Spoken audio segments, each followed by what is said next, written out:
All right, welcome back to the Slow Magic Challenge. This is actually day 8, and I gotta tell you, I am really excited to be here with you today. I've just been, feeling into what's coming this week, and I feel like things are actually really building momentum, and this is the week where things start to show up and start to shift. And so I'm so excited to be here with you right now.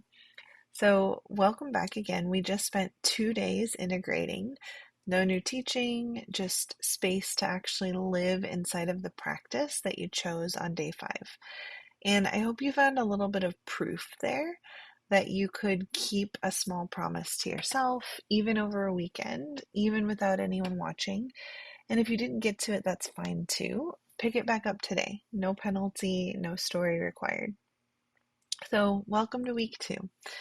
Today, we're going to dig into something that I've been kind of teeing up since day 2, when I told you that believing there's a single right answer out there makes us outsource our power to whoever pitches the most convincing case that they have it.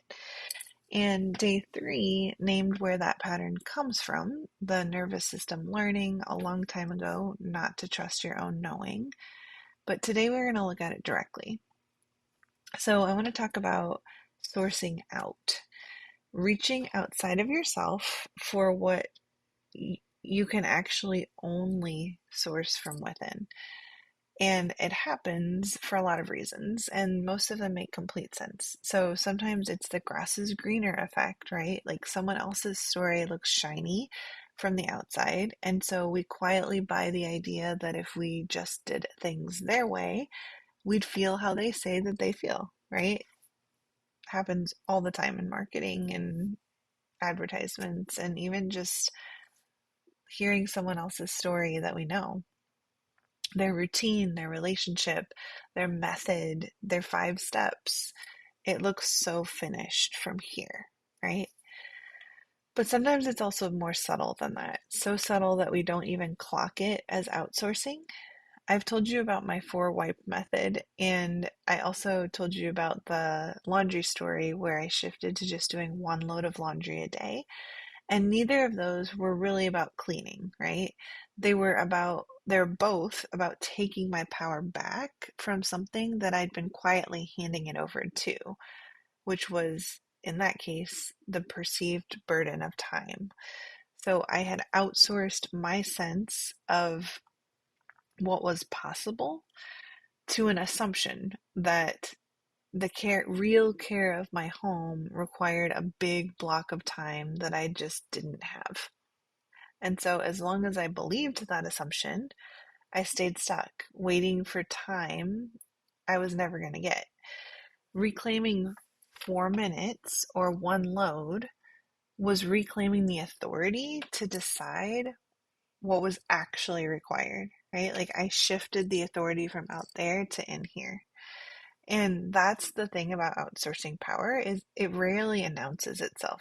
It just sits quietly convincing you that the answer, the permission, the proof is somewhere out there, somewhere other than here, right? And so I really want to just like hit on this because this is actually the heart of what we've been disrupting since day 1. So let's look again at what fast magic promises. It promises hacks, certainty, instant manifestation, overnight identity, rescue, shortcuts, and escaping discomfort. Every single one of those requires you to source your power from somewhere outside of yourself. A hack, by definition, is someone else's shortcut, right? Certainty is borrowed from whoever sounds most sure. Rescue means someone else does it for you. And even overnight identity is really just outsourcing your becoming to speed instead of doing the work of becoming it yourself, right? And so slow magic practices something entirely different.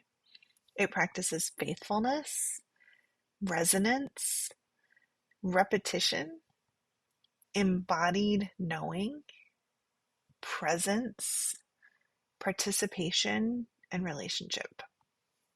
So I want you to notice something about this list. Not one of these things can be outsourced. No one can be faithful for you. No one can practice repetition on your behalf. No one can hand you embodied knowing. You actually have to live inside your body to have it, right? Every single practice on this list requires your own participation, and that's not an accident. That's the whole disruption. So when I ask you to stop outsourcing your power, I'm not asking you to try harder or trust yourself more as an act of willpower, right? I'm asking you to notice that the entire mythology of fast magic, fast transformation, was built on getting you to hand your power to something outside of you. And that slow magic is never going to be found there. It was only ever going to be practiced here by you. So here's what it all comes down to. It comes down to learning to notice, oh, I'm searching out there, and gently returning to what already resonates in here. So we're not talking about impulsivity, and we're not talking about certainty. We're talking about resonance. So here's today's practice. It's called the sourcing audit. And you can do this on your phone's notepad or in a journal or wherever works for you. But I want you to write down the places that you've learned to look outside of yourself for permission. So maybe it's waiting to be told that it's okay. For certainty, needing someone else to confirm you're right before you move. Maybe it's for belonging, so measuring whether you're doing it correctly against someone else's approval. Looking for where you've outsourced your power to authority, so assuming someone else's credentials or following or confidence outweigh your own knowing. Identity, so letting a role, a title, or someone else's opinion define who you are. Timing, waiting for a sign, a green light, or someone else's permission to begin. And truth, trusting an expert's take over what you've actually lived and felt to be true, right? And so we'll actually talk more significantly about truth tomorrow because, right, there are ways of discerning that include trusting a body of people and the wisdom that they've produced, right? Or the wisdom that they've discerned together and have like held to be true. So I don't want to negate that. And there's an issue in our society where we automatically negate what's taking place internally for the sake of listening to fill in the blank, whoever you consider the expert in that subject, right? So you don't need an example for every single category. These are just examples, but I want you to notice, the practice is notice honestly which ones are true for you and where in your life. So getting specific about it is actually going to be really powerful. So again, no fixing required today. This is the same practice that we started week 1 with. You have to see it clearly before you can source it differently, right? So I'm so excited for you to do this work, for you to actually sit down and have the ahas and the clarity around it. And I'd love to hear more from you about what's coming up.